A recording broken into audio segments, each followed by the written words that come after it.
Hello, welcome back. Just a quick update on today's progress and happenings. So last night, actually yesterday, I noticed I had a hiding discus. He was hiding over here. He's not anymore, but he was showing me something. He said something. He was telling me something was wrong, and I'm like, why would he be hiding? And I was thinking, okay, well, maybe he just got in a fight, because that happens sometimes. And then they check out for a little bit, and so that continued on later into the day, and evening came, and I went to bed, and I woke up in the middle of the night when the tank was blacked out, and at the bottom of these UV filters, there's a small little round circle there, and you can almost see there's a light on it. It shows you if the light's working. Well, if I do wander in the kitchen in the middle of the night because I get up, every now and then I take a look to see, are both lights on? And sure enough, this one over in the corner had burnt out. So my UV got cut in half, and that's probably only been like that for about 24 hours, I guess, at the most. And in that time, boom, I had a Heidi fish, which means my bacteria levels had climbed, and he was getting uncomfortable about it. So I waited till the lights came on this morning, and I pulled that filter out, swapped the light bulb. It's working again. Did an 80% water change, and everybody's back out. Nobody's hiding. So the importance of UV expressed right there, and it shows you how well these units work. I mean, one of them is only good for an 80-gallon tank, and I got about 120 gallons of water volume. So clearly one of them will not keep up, and only one of them was working. If none of them were working, because I feed beef heart, the bacteria would go through the roof, my fish would get sick, my growth rates would slow down, and that would be it. That's the result. And that's how you get 2-year-old 3-4 inch discus. That don't, you don't get the 9-inch discus, because you've got to keep that bacteria dead. You got to keep that water clean.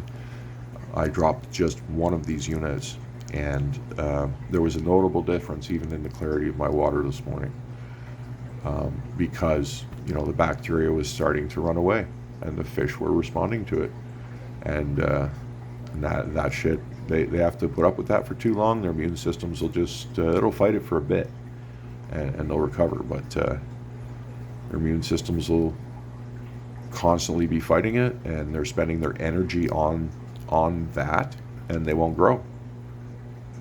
That's the best case scenario if it doesn't kill them.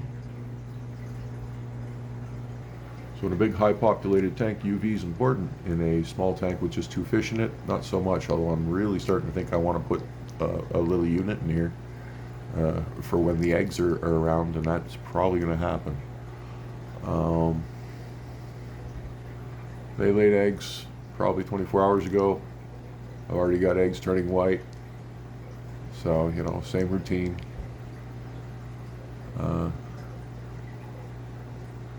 I think I'm going to actually start investigating UV units for smaller tanks, and I'm going to get one in here and see if it makes a difference. It could be bacteria killing those eggs. Could be. I bring that down, maybe they'll live. So that's probably coming soon, and that's what's going on with the breeding pair in the 30-gallon breeder at the moment. And just hoses there because I just water changed the 90, but this is a 75-gallon. It was at one time a reef tank, so it's been drilled, which I love. Now it's got some plugs glued in here that I'm going to have to figure out how to get out, and then I'm going to have to figure out how to get piping that fits these holes and set up a sump and everything for it. So this is another 75-gallon for the basement expansion. And I'll be building another, I'll be building a rack for this one. It'll be more of a traditional rack because this is a wide tank. It's not a narrow tank. So it'll be a four-legged stand. And Mr. Greg's here. Hello, Mr. Greg. Good morning. How are you? How are you, my friend? Eh? Oh, yes. Oh, he's a happy kitty. Yes, he's a happy boy. Eh? Yes, you can give me the news? Give me the news. And the new tank is doing excellent. Excellent, excellent. So I gotta shut off my light every time I make a video. There we go, that's better. Clearly, as you saw in that reflection, this section is being set up in my laundry room. And, yeah, you know, I see my washer and dryers in the reflection. So anyhow, this tank's doing wonderfully. I really like those Fluval C4s. Whoever originally owned this tank and put those on there, good move, good move. The 75 gallon came with this piece of decor. So we popped it in down here. I'm not going to put that in no discus tank, or not the one upstairs anyway. I like the way the one upstairs looks. This tank's just got random whatever in it right now, so we'll put it here. And everybody's doing good. Fish look healthy.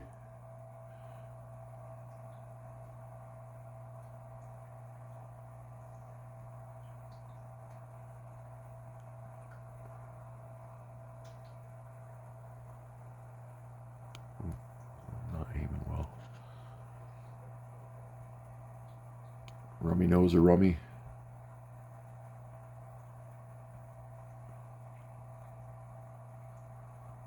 So yeah, oh, pleased with this tank. I really, really, really, really like this tank. Everything's sitting level. The stand has finished relaxing and settling from being newly constructed. I've reshimmed everything to accommodate for that. I fixed my upper shim level as well, so now everything's beautiful. I have more even water line up top. So this tank's just, we're all rolling. And I have a heater coming today for this tank. And yeah, really enjoying this tank, and can't wait to get this room expanded some more. Over here in the corner, I'm going to build a rack that goes floor to ceiling, and I'm going to try and put 3 30-gallon breeders there.